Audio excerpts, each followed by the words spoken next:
Hi, I'm Pastor Jack Mannschreck, pastor of Waterford Central United Methodist Church here in Waterford Township in Michigan. Each week with our Sunday morning message, we put out message notes where you can take some notes about the message. You can fill in the blanks or you can write in the margins, whatever is helpful for you to unpack the scripture and the message a little further. Then there's 5 days of devotional material in this little leaflet in which you can read a devotion and just further unpack the message and the scripture from that Sunday morning. You can receive our message notes by contacting our church office at Waterford Central. It's info@waterfordcumc.org, and you can request to have this devotion sent to you each Friday when it goes out to all of our members and friends on Friday. Anyway, I wanted to start this devotion, which is for Monday, June 22nd.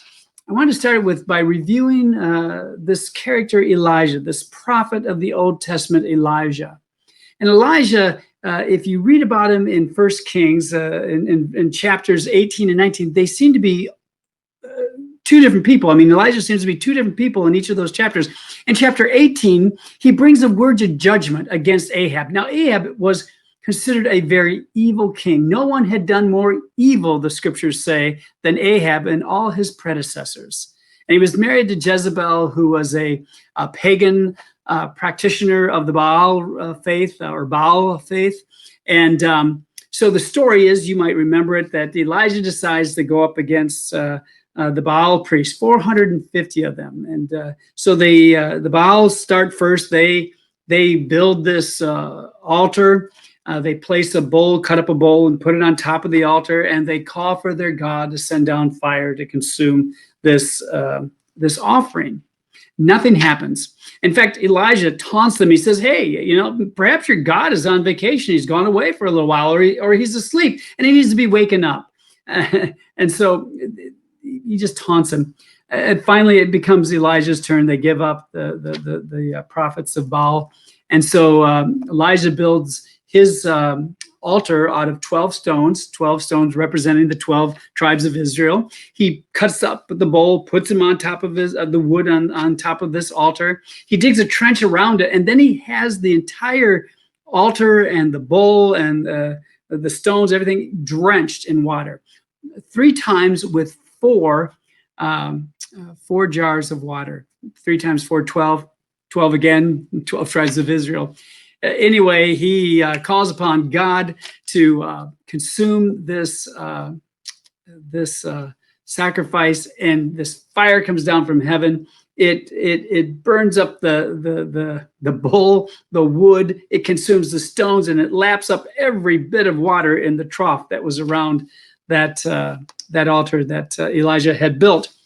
And so he's feeling very, very victorious, and then is instructed and has the 450 prophets of Baal killed. Well, that didn't sit very well with Jezebel. And Jezebel then comes up against Elijah, and she makes this pledge that Elijah is going to be dead by that time the next day. So Elijah takes for the wilderness.